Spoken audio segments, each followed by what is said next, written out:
Join me now from Sarasota, Florida, representing Florida's 17th Congressional District, Congressman Greg Steube. Congressman, thank you for joining me. Obviously, a lot to chew on today. There's just so much going on in the news. But I wanted to start with the riots happening in Pennsylvania. This is, again, this vicious cycle of police-involved shooting. People don't wait for the facts. They don't wait for the justice system to go through. They just hit up the streets. They start burning, looting. We saw images of people bringing in dollies, stealing washer machines and dryers. I mean, Foot Lockers completely ransacked. What does that have to do with social justice? Doesn't have anything to do with social justice. In fact, it's the opposite of social justice, because all those business owners and all those people that own those companies that you're now ransacking are now having, obviously, to make up for their lost revenue and their products that have been stolen from their stores. This is what happens when liberals cry to defund the police. This is what happens when you have New York City defunding their police departments. You are seeing in these liberal cities all across the country this activism because their leaders are talking about defunding the police, dismantling the police, and destroying our police. And that's what happens to a society where you take out law enforcement. If you take law enforcement out of a society, what you saw last night in Philadelphia is going to occur. Yeah, and we noticed that in cities run by Democrats, that the riots and the protests are much more intense. They last a lot longer. I read some reports that the police had stand-down orders. I mean, I haven't independently verified that, but based on the video, why do you think police were so hands-off? That would not shock me at all if we find out later that the chief of police or the mayors of these cities have told their officers not to engage with the rioters and let the rioters be, so there's not another instance of quote unquote police brutality. So that wouldn't surprise me at all. You're not seeing things like this in Republican-run cities. You're not seeing this in the 17th Congressional District in Florida. That kind of thing isn't happening because our leaders and our sheriffs would clamp down on crime. And if something like this were to occur, it would be quelched very, very quickly. So I applaud the president in offering for federal help. He's offered to bring in federal officers to all these different cities, yet the Democrats will deny him because they don't want any help from the president. So I can't think of anybody in Philadelphia and New York City, and we're seeing them by droves moving from these liberal cities and the liberal states to the state of Florida. We have 1,000 people a day moving in, and it's because of situations like this where their businesses get ransacked. Why would you want to live in a community like that when the police isn't going to respond? Yeah, in the video, it looked like a war zone. It was so terrifying. I couldn't imagine living in that community, having to witness all of that happen. And you have to ask, where are the Democrats? Where's Biden?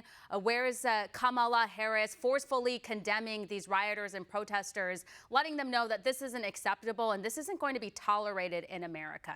We have the freedom of speech, but you don't have the right to go burn down and loot businesses. Kamala Harris is raising money to bail them out of prison after the rioters get arrested. That's what they're doing.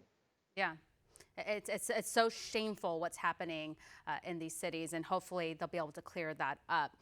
Now, I want to switch topics. Hunter Biden's ex-business partner, Tony Bobulinski, he went on Tucker Carlson's show last night for an exclusive, 1 hour of him detailing text messages and emails, showing that, you know, this isn't a Hunter Biden scandal. This is a Biden family scandal, which shows that Joe Biden could potentially be compromised, and that is he would be a national security threat if he were elected president because of a lot of these shady business dealings he's had around the world. He's absolutely compromised. I actually think it violates 18 U.S.C. Section 201, which makes it very clear that public officials and members of Congress and those that were vice president can't take things of value in exchange for influence. It's pretty clear to me. So I don't think not only is he compromised, I certainly think you now have evidence. You heard him, Bobulinski, talk last night of direct evidence of him meeting with the vice president and discussing business deals. To me, that flies in the face of the law. It's certainly corrupt behavior for an elected official to be taking things of value. And even if he didn't take any money, which Bobulinski said that he takes a cut of it, even if his family were taking a cut of money for influence in China or influence in Russia or influence in all of these other countries, that's absolutely a violation of the law. Yeah, Bobolinsky made it clear that he felt frustrated because he wasn't being heard. And now, from what we know, the FBI has had this information, has had the hard drive from the laptop for quite some time, and nothing's been done. And so he kind of like regretted having to go on Tucker Carlson's show. He felt like, this was like his only outlet. He didn't really want to do that. What steps would someone like him have in regards to getting this information out in the public? Because obviously the media has shown, mainstream media has shown that they have no interest in this because it might affect their guy. They'll run stories that are unverified, uncorroborated, anything that's anti-Trump. But when it comes to the Bidens, when there's text messages and emails, and even when Hunter Biden doesn't come out and deny that they had these meetings or deny that it was his laptop, it's total lunacy. Well, we know for a fact that it's Hunter Biden's laptop. His lawyer sent a letter to the FBI and asked for it to come back. I mean, the facts and evidence before the American people, the mainstream media, of course, are not going to pay attention to this. I surely hope and pray that the DOJ is taking a very strong look at the evidence that's contained on that laptop, the evidence that even Bobolinsky said it's not emails from him. It's not statements that he's making. It's emails from his business partners and Hunter himself and a personal meeting with the vice president. That's direct evidence that violates federal law. And I sure hope that the DOJ is going to investigate this, that they're going to investigate the laptop. I'm sure they don't want to do anything before the election to make it look political in any way. But it is very clear to me that not only are they compromised, but are they corrupt, and that the law needs to find them accountable for the crimes that they've committed. Yeah, it's unfortunate that this is coming to light at the end of the campaign here, with just a few days until the election. And one of the most Google searched items was how to change my vote. So people, I think some like 80 million people already voted.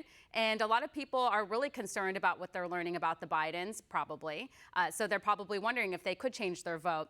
Meantime, President Trump has been campaigning hard. He has been hitting up all the swing states, including Florida. And I believe there was a campaign rally in Florida yesterday, which included Vice President Mike Pence, I believe Ivanka Trump. You were there, possibly, I think I saw on Twitter.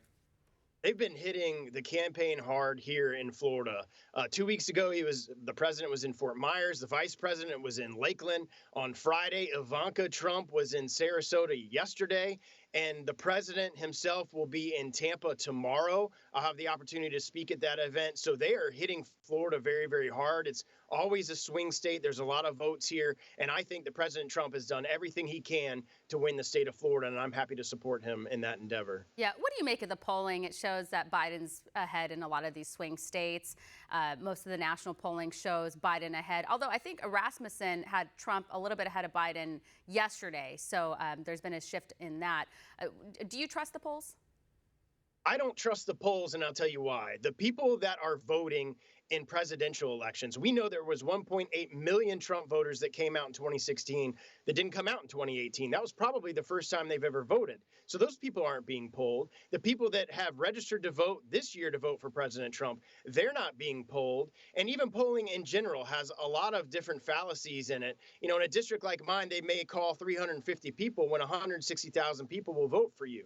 So polling can be very misleading. I certainly don't believe that Trump's behind in Florida. I think he's going to be very successful here. I actually think he beats Biden by more than he beat Hillary Clinton in 2016. What are your thoughts on the GOP taking the majority in the House? There's a lot of question whether that's even possible. There's also speculation that there's going to be major losses in the Senate and that the Republicans are going to lose the majority in the Senate. Have you had time to think about this? Yeah, I look at the races that we have in Florida, too. There are two races that Hillary Clinton won pretty handily in 2016, and we have Republican candidates that are being very competitive in those districts in South Florida. And if we have candidates, Republican candidates, who are polling ahead 1 or 2 points in districts that Hillary Clinton won by 12 or 16 points, to me that shows very strong for the Republican caucus and for Republicans to take the House back. If we can win districts like that, like we won the one out in California that Hillary Clinton won several months ago, about 6 months ago, then we can be successful in the Trump districts that Trump won in 16 that currently has a Democrat sitting in them in 18. We only need to win 17 seats to take the House back, and there are 30 seats that Trump won in 2016. I absolutely think we can take the House back. Now, I want to ask you about coronavirus relief. Apparently, House Speaker Nancy Pelosi said there's not going to be relief before Election Day. Now, she's blaming the White House. Of course, she doesn't want to take any accountability for all the non-related pork that they had tried to stuff into the relief for the American people, like voter ID and all these random things that have nothing to do with the virus. How do you think this is going to play out politically? You think the Democrats, obviously, this is all political. They're trying to make things as painful as possible. But do you think voters will realize who's actually to blame when it comes to not receiving coronavirus relief? I think they will. You hear Democrats now condemning and criticizing Speaker Pelosi for not getting a deal. You got Max Rose up in New York, who's in a tough district. So she's got people in her own caucus asking for her to strike a deal. The White House has said they've gone from $1 trillion to $1.2 trillion to $1.5 trillion. Obviously, the administration's willing to go along, and Speaker Pelosi has shut it down. And you're right. Who's going to vote? Certainly, Republicans aren't going to vote for a bill that gives illegal immigrants the right to vote, to do away with voter ID laws in states like Florida. Why would you vote for something like that that's a COVID relief bill? So it's completely partisan. And I think the American people are smart enough to see that Speaker Pelosi is holding that up. Absolutely. Well, thank you so much, for your insight, Congressman. We really appreciate it. Yeah, great to see you. Thank you.